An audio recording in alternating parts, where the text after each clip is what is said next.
Olá, está no ar mais uma ação sustentável aqui no canal AgroMais. Olha só, gente, o que o mundo sabe é que a agricultura brasileira ela é muito produtiva e o Brasil se destaca, então, em diversas cadeias agrícolas, da produção da soja ao café. E diante, então, das mudanças climáticas, como é que o país está caminhando, então, para mensurar a sustentabilidade na agricultura? Está fazendo, então, o dever de casa? Sobre o assunto, eu vou conversar agora, então, com Luiz Rangel, que é membro do Conselho Científico Agro Sustentável. O Luiz, aparecendo aqui para a nossa conversa. Muito bem-vindo. Muito obrigado, Simone. É um prazer estar aqui com vocês. Vamos lá, então. A agricultura brasileira, ela tem esse protagonismo, não é, produtivo, mas o Brasil conta bem a sua própria história, está contando bem a sua história do que acontece da porteira para dentro, né, para dentro, no campo, e sustenta, então, com os dados, essas informações da Agropecuária Nacional? Não, Simone, infelizmente eu não posso dizer sim a essa sua pergunta, né? A resposta é não, porque o Brasil, de certa forma, ele está dentro de um contexto tropical e está sendo muito avaliado sobre uma lupa, sobre uma métrica que foi construída no norte global, uma agricultura temperada. E sob essa perspectiva, não se aplicam exatamente os mesmos fundamentos. Então, nós temos feito um exercício de tentar entender como é que se produz de maneira sustentável dentro de um ambiente tropical e mostrar de uma maneira ajustada, né, como é que a gente faz isso embarcando isso dentro da nossa produção agropecuária. Nós somos, sim, produtivos, competitivos, conseguimos acessar diversos mercados, essa trajetória vem de longos anos, mas agora o mundo começa a ser mais exigente sobre as perspectivas ambientais. Então, como começar a mostrar isso de maneira específica, customizada para dentro da agricultura tropical? Esse é um desafio que, infelizmente, a gente não conseguiu demonstrar com clareza. Pois é, não é, Luiz, a gente viu aí que há 50 anos o Brasil deixou de ser aquele grande importador, né, de alimentos e passou a produzir muito. A gente vê aí o quão o Brasil ele é pujante, né, competitivo, né, nas suas mercadorias, nas suas produções aí. E quando você fala essa métrica, né, que foi construída aí com esses parâmetros internacionais, né, diferente da nossa realidade aqui no Brasil. Propor adaptações metodológicas, é isso, nos nossos sistemas tropicais? Primeiramente, a gente tem que participar das discussões internacionais. Então, nós temos bons cientistas, temos bons gestores, né? O Ministério da Agricultura, o Ministério do Meio Ambiente, né? O governo brasileiro consegue se representar muito bem nos grandes fóruns. Então, primeiramente, falar a língua que o mundo fala com relação às métricas internacionais. Isso nós temos conseguido penetrar dentro desses ambientes, né? O principal deles é o OECD, né? A Organização para a Cooperação e Desenvolvimento Econômico do Mundo, que congrega os principais países e que define as grandes métricas de como é que a gente pode medir as balizas da evolução da economia, não necessariamente do agronegócio, a economia como um todo. Então, sobre essas métricas, sobre esses parâmetros, é que a gente precisa falar a mesma língua desses países. E aí apresentar uma agricultura tropical em que o Brasil é líder. Ele não é o único a fazer a agricultura tropical, mas ele é um líder de uma agricultura tropical que precisa customizar determinados parâmetros e mostrar que, de fato, nós conseguimos ser sustentáveis sob perspectivas diferentes. Então, infelizmente, nesse momento, né, as réguas e as métricas são feitas para os países temperados, que nós precisamos adaptá-las para as questões tropicais. A boa notícia é que os cientistas estão debruçados sobre isso, estão tentando identificar as mesmas fórmulas, as mesmas metodologias, parâmetros que são usadas lá fora e adaptar aos fatores tropicais que nós temos no Brasil. É isso, né? Fazer essa adaptação, falar a mesma língua, mas que o Brasil ainda não estaria conseguindo fazer essa comunicação, mensurar então a sustentabilidade na agricultura, que é complexo, né? Um sistema complexo de se avaliar, envolve análise com impactos ambientais, sociais, econômicos, mas é isso, é tentar passar o que acontece aqui nos trópicos. Então, deixa eu te explicar uma coisa. É muito importante que a gente entenda o seguinte: uma floresta tropical ela tem um desempenho né, ecológico totalmente diferente de uma floresta temperada. Assim como o cerrado tem um desempenho completamente diferente de um meio oeste americano, como é, por exemplo, a agricultura na Europa. Então, sobre essas perspectivas, a dinâmica que acontece do ponto de vista ecológico, a própria produtividade, o efeito do sol, do fotoperíodo, da fotossíntese, isso faz com que a competitividade da própria produção agropecuária se diferencie dentro dessa nossa região. Agora, os fatores principais desse processo, que é a emissão de gases, né, por causa das ações antrópicas, o uso, por exemplo, de uma pecuária extensiva como nós utilizamos, eventualmente um desmatamento que vai fazer com que haja emissão de gases de efeito estufa, ou o uso de determinados insumos com grande intensidade, como é o uso de fertilizantes ou defensivos agrícolas, são os grandes parâmetros que internacionalmente são usados para poder medir o impacto desses insumos sobre a eficiência da produtividade. Internacionalmente, se convencionou chamar de produtividade total dos fatores, um cálculo complexo que mensura quanto que se produz dividido por quanto que se utiliza de insumos. Essa razão, né, mensura a sua eficiência produtiva. E o Brasil ele é muito bom nisso. Quando se compara, por exemplo, a eficiência produtiva nesse mesmo parâmetro dos Estados Unidos ou de qualquer outro país do mundo, o Brasil está muito na frente. Então, como explicar, por exemplo, né, que nós precisamos de uma intensidade de uso de determinados insumos, como os defensivos agrícolas, para uma realidade, por exemplo, mais tropical, mas que isso não impacta, por exemplo, na redução da nossa competitividade? Isso é um processo complexo, precisa de uma abordagem científica, né, porque a gente está explicando para uma pessoa que não tem essa percepção tropical como é viver, como é praticar uma agricultura dentro dos trópicos. Então, só para demonstrar que os cálculos existem, mas precisam ser adaptados à realidade brasileira. Qual é o nosso grande desafio, Simone? Nós temos hoje uma dificuldade de bases de dados sólidas, acessíveis e transparentes no Brasil para que a gente possa, de fato, demonstrar como pesquisadores que os dados que a gente apresenta dentro das nossas fórmulas são, de fato, bem coletados e podem ser auditados. Essa é uma dificuldade que o Brasil tem. Então é isso, o problema todo se concentra nos dados, para saber como é que anda, então, esses processos. Os dados, o Brasil acaba tendo entidades muito valorosas. A gente precisa reconhecer o trabalho do IBGE de longa data, fazendo censos agropecuários já há muito tempo, acompanhando, né, como é que é a evolução desse agronegócio. Outras entidades muito sérias, como o próprio CPEA da Exalc, né, que traz uma série de dados específicos e estatísticos sobre o setor. A Conab também faz um trabalho valoroso, né, que a gente pode trabalhar. Mais recentemente, várias estratégias de satélite que podem tirar fotos e entender mais ou menos como é que é a dinâmica da ocupação do uso do solo, mas isso tudo não está integrado numa plataforma em que a gente possa, como pesquisador, entregar esse produto de uma maneira customizada para o leitor. Né? É muito importante a gente se conectar com, de fato, quem consegue fazer a valoração do nosso produto. Hoje a gente diz que o produto agropecuário ele está embarcado de uma série de outras questões que não é apenas o sabor ou a qualidade do produto, é a história dele. Né? Então, a gente tem que saber de onde ele vem, se ele tem alguma relação, por exemplo, com populações tradicionais, com áreas que foram desmatadas, com processos de produção sustentáveis, certificações adicionais. Então, tudo isso precisa ser demonstrado por dados. E os dados hoje, infelizmente, eles, apesar de estarem eventualmente disponíveis, não são tão acessíveis. Então, dá muito trabalho de você coletar, e mesmo que você colete e explique, para o leitor final, fazer o resgate daquela fonte oficial é complicado, é doloroso. Então é difícil, é diferente, por exemplo, do que acontece na Europa ou nos Estados Unidos, que essas fontes estão muito disponíveis, então é fácil para qualquer um, por exemplo, fazer a checagem da informação que é colocada para eles.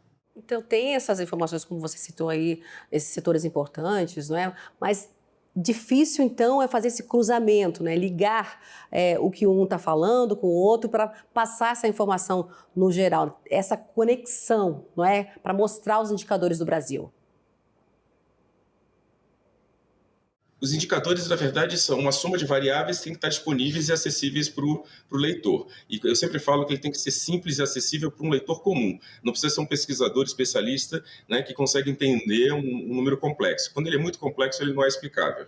Então, ele tem que ser simples e direto. E o que a gente tem passado recentemente é por alguns lampejos de boas intenções, né, que constroem determinadas ferramentas em determinados tipos de governo, né, que tem um pouco mais de atenção a essa questão estatística, mas que isso tem ciclos que eles vão se deteriorando.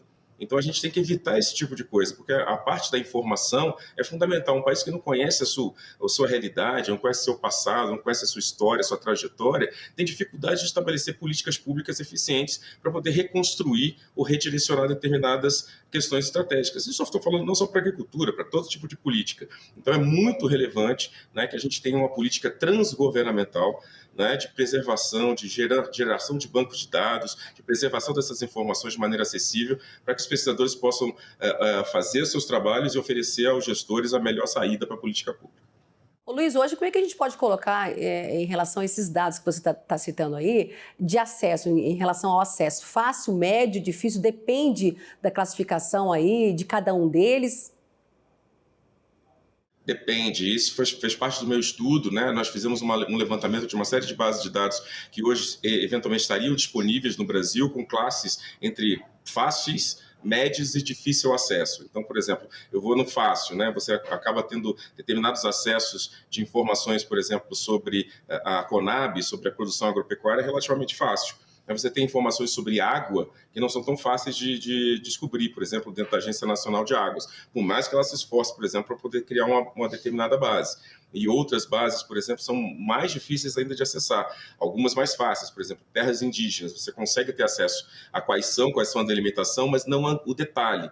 Então, como você tem muitas bases, diferentes acessos, diferentes autoridades que gerenciam essas bases, a classificação do acesso não é só pela disposição que ela tem de te oferecer a informação, mas de você acessar com o nível de detalhe que você precisa para poder fazer as correlações, né? Verificar como que eu posso relacionar uma base do Ministério da Agricultura com uma base, por exemplo, do meio ambiente, com uma base do INCRA, e assim fazer os cálculos que são necessários para o processo. Então, esse foi um trabalho que eu fiz. Nós levantamos uma série de políticas públicas que foram construídas com muitas boas intenções, mas muito provavelmente com pouco acesso a bases de dados sólidas para poder orientar a melhor trajetória dessa política.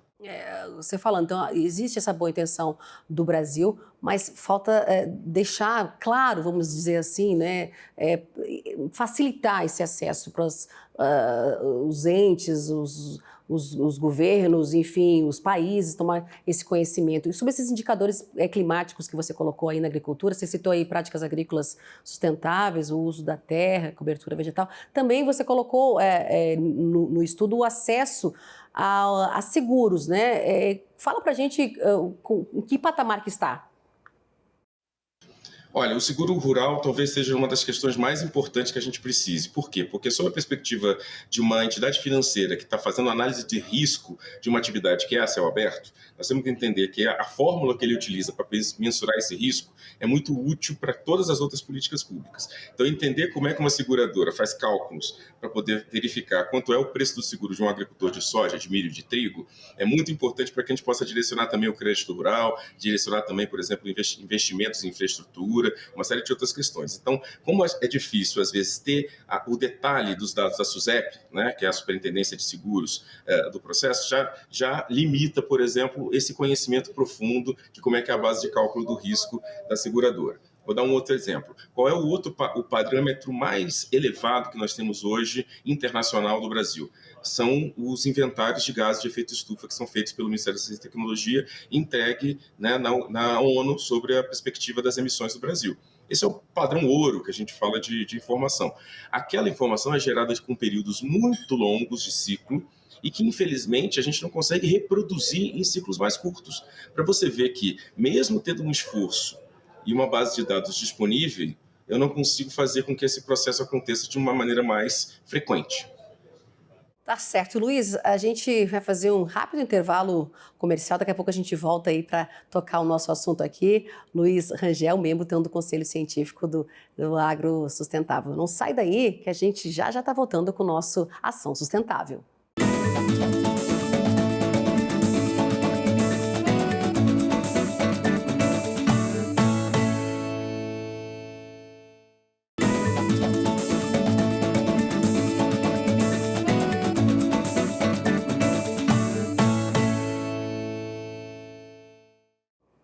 Voltamos com Ação Sustentável e hoje nós estamos falando, não é, que o Brasil se destaca então em diversas cadeias agrícolas, né, da soja ao café, mas diante então das mudanças climáticas, como é que o país então ele está caminhando para mensurar a sustentabilidade na agricultura? Sobre o assunto eu estou conversando com o Luiz Rangel, que é membro do Conselho Científico Agro Sustentável. Luiz, em relação a esses dados que você falou no bloco passado, existe alguns aí que estão defasados? Infelizmente existem. A gente tem feito um trabalho de tentar sensibilizar também as autoridades que têm a curadoria desses dados básicos, que eles precisam ter uma frequência maior né, de reposição desses dados, o que a gente chama de dados intercensitários. Então, por exemplo, um dado importantíssimo que nós temos de 10 em 10 anos é o censo agropecuário.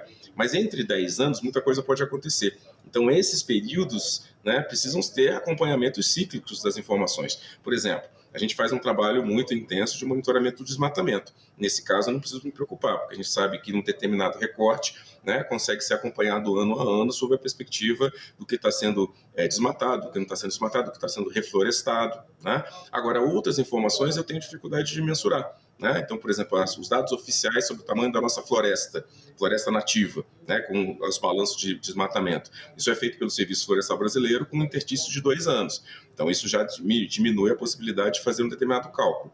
Tem dados piores, Simone, por exemplo, os dados sobre irrigação no Brasil, eles têm períodos muito longos. A última vez que nós levantamos os dados com precisão foi em 2020, com o Atlas da Irrigação.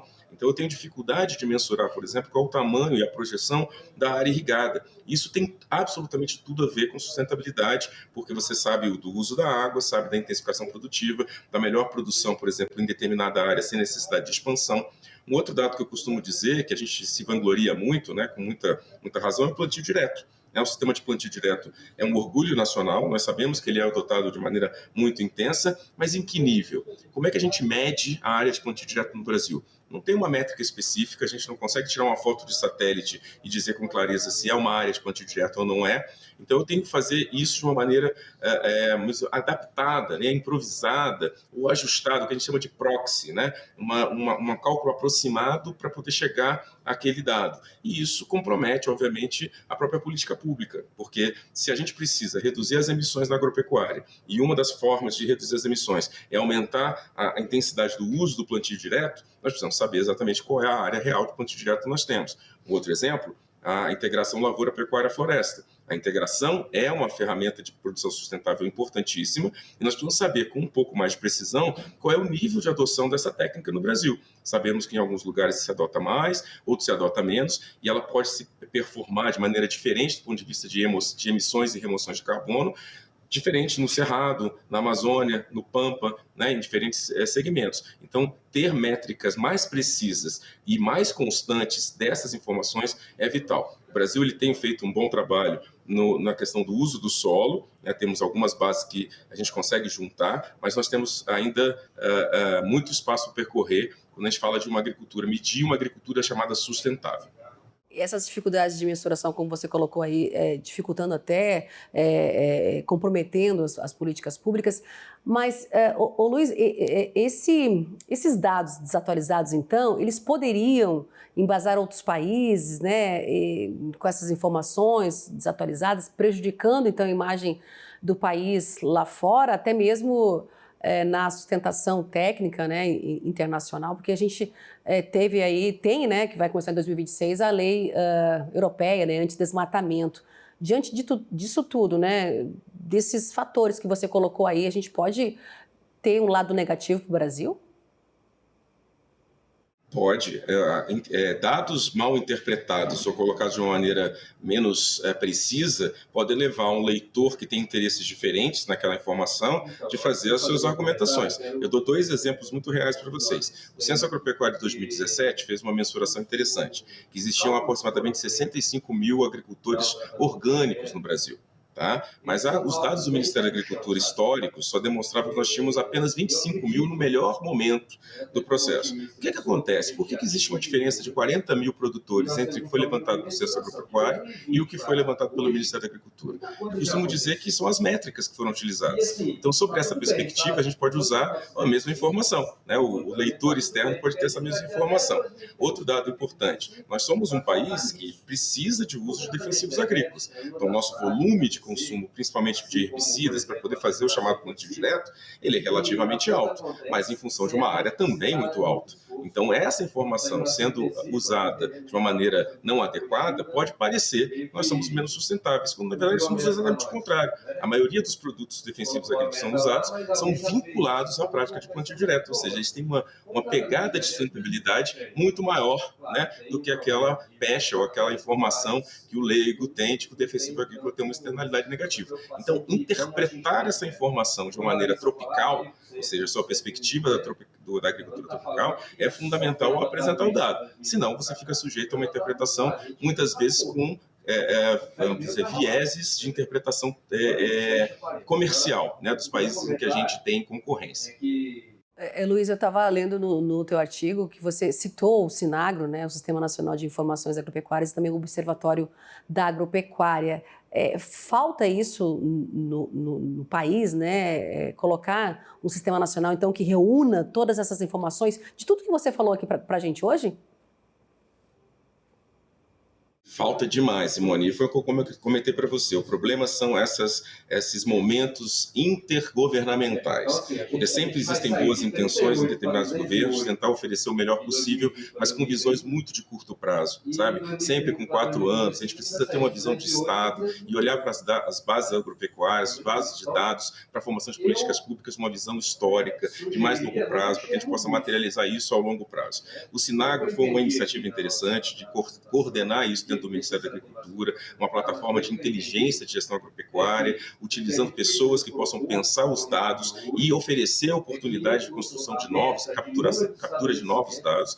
O Observatório da Agropecuária foi um projeto muito interessante de simplesmente criar dashboards com essas informações disponibilizadas, mas infelizmente a gente teve a perda disso por causa do interstício de governo. Então nós temos que evitar isso. Na verdade, a sociedade brasileira tem que clamar para que projetos que sejam bons, independente do tipo de governo, eles sejam perenes, eles possam ter vida mais longa ao longo do tempo, né? Então, por exemplo, um exemplo que eu gosto de dar é o programa ABC, o Plano ABC. É um plano que começou lá em 2010, ele passou pelo governo Lula, passou pelo governo Dilma, passou pelo governo Temer, passou pelo governo Bolsonaro e agora continua no governo Lula novamente. Então é um plano que tem uma densidade, é um plano de Estado, né? E como plano de Estado precisa se materializar. Qual o problema que nós temos hoje? É que para poder fazer a avaliação do plano ABC precisa de dados, e esses dados não estão disponíveis porque a gente não tem uma plataforma. Boa notícia, nós temos aqui também iniciativas como o INDE, né, que é uma plataforma integrada de dados geoespaciais e que ele faz um convite aos órgãos federais para que depositem suas informações numa única plataforma. E nesse depósito seria possível a gente poder fazer a integração dessas bases de dados. Tudo isso foi muito bem pensado, alguns anos atrás, pouco se materializa, ou seja, muito boas ideias dentro do governo, pouca materialização, dificuldade de fazer a política acontecer no campo da vida real. Tem que se materializar, né? Como você bem colocou aqui, a gente tem programas com a visão que tem essa perenidade, não é? A gente tem que colocar isso como uma visão de Estado e não como uma visão do governo, né? Porque a cada 4 anos a gente está mudando aí, ou recolocando novamente, não é, no governo, mas enfim, é um prazo que a política tem, mas é que o Brasil precisa tocar esses projetos importantes como esse que você citou, que não fiquem, né, defasados, né? A gente vê a importância do ABC+, não é? E tem que tocar esses projetos para dar essa continuidade. Luiz, vamos seguindo aqui, estou vendo aí teu bottom. Vamos falar da COP30, se avizinhando por aí, né, já chegando, né, no mês de novembro. Discussões, então, serão, né, diretas, né, para enfrentar aí os desafios climáticos. Financiamento também está na pauta, né, as nações ricas tendo que colaborar aí, né, essa colaboração importante dos países para fomentar a sustentabilidade e a importância, então, de se implementar todas essas políticas públicas aí alinhadas, né, com aquele objetivo lá de trás que a gente fala no Acordo de Paris. Eu te pergunto, como é que você está vendo essa COP30 que, né, está chegando aí e a participação do Brasil nela, né, diante de tudo isso que você trouxe aqui para a gente. Mas como é que a gente pode vislumbrar o Brasil chegando lá, não é? O Brasil dono, né, entre aspas, da festa, mas como é que seria essa participação? Eu poderia resumir isso com uma frase que eu ouvi recentemente que eu achei muito interessante, que é liderar pelo exemplo. Tá? A gente tem que liderar pelo exemplo. A gente é uma agricultura tropical muito pujante, a gente é líder de produção de alimentos numa região que pouco se faz em termos de agricultura no resto do mundo, mas que tem um potencial muito grande, né, como desse eixo equatorial da África, no Sudeste Asiático. Enfim, nós temos hoje uma liderança do ponto de vista tecnológico, né, e de responsabilidade com uma perspectiva internacional de que temos que ser sustentáveis, ou seja, temos que conviver entre uma produção agropecuária e a própria floresta, né, a própria vegetação nativa. E nós fazemos isso com uma certa excelência, mas o mundo não consegue reconhecer. Ele acha que para fazer agricultura a gente tem que desmatar, que a gente faz pecuária dentro da floresta amazônica, que a soja acontece dentro da floresta amazônica, que é uma realidade que só quem é de fora do Brasil, com uma visão míope, que tem pouco conhecimento, conhece. Então, qual é a oportunidade? A gente vai trazer eles para dentro da floresta, entender como que isso acontece performando dentro da floresta, como é que a integração entre ser humano, né, o homem e a floresta acontece sob a perspectiva produtiva. Isso é uma grande oportunidade. Nós vamos ter lá uma caixa de ressonância internacional para poder apresentar uma agricultura de fato que pode ser sustentável. Temos que ter cuidado, né? Nós não vamos ser bem recebidos nisso, porque o mundo não conhece esse modelo, então temos que ser muito elegantes, temos bons representantes para poder liderar esse tipo de discussão. Um deles é meu amigo pessoal, Roberto Rodrigues, que é o enviado especial para a agricultura para a COP30, que vai trazer um pouco dessa carga de ter sido ex-ministro, ser representante do agronegócio para poder oferecer essa visão, né, de uma agricultura sustentável. Então, eu acho que é um ambiente, de fato, de grandes oportunidades. Essa questão dos dados, nesse momento, não é tão importante. O mais importante nessas questões é demonstrar que, de fato, nós conseguimos conviver, né, com o ambiente natural e o ambiente antrópico de maneira sustentável, produtiva, com justiça social. Isso é muito relevante. Não se pode dizer que é sustentável, mesmo que você tenha ganhos econômicos, rentabilidade, mesmo que você preserve o ambiente, mas que você não olhe para a sua população, não olhe para o seu bem-estar crescente ao longo do tempo. Como você bem colocou, é uma caixa de ressonância, é uma oportunidade para o Brasil colocar para o mundo, né, o que está fazendo da porteira para dentro, da porteira para fora, né, fomentando a sustentabilidade. Mas você acha que, rapidamente, que também a não participação dos Estados Unidos nessa COP30 vai tirar um pouco do brilho, vai esvaziar um pouco a COP? E esse financiamento, né, que toda COP se fala nele, você acredita que também vai ser um ponto forte?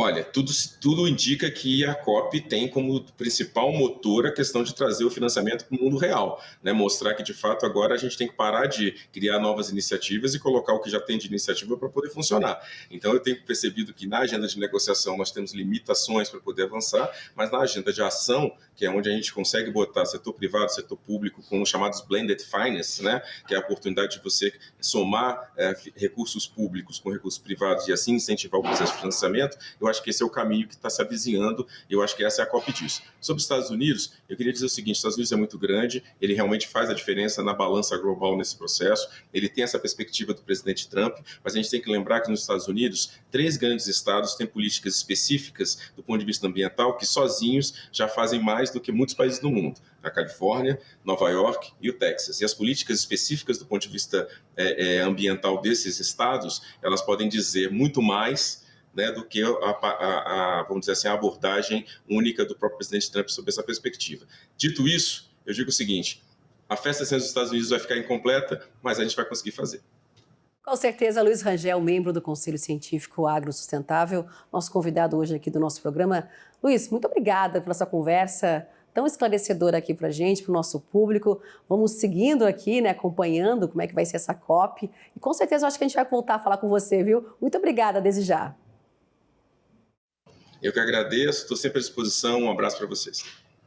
E obrigada a você também por ter acompanhado aqui o nosso Ação Sustentável da semana. Obrigada mais uma vez. Continue aqui acompanhando a programação do nosso canal AgroMais. Tchau, tchau e até um próximo programa.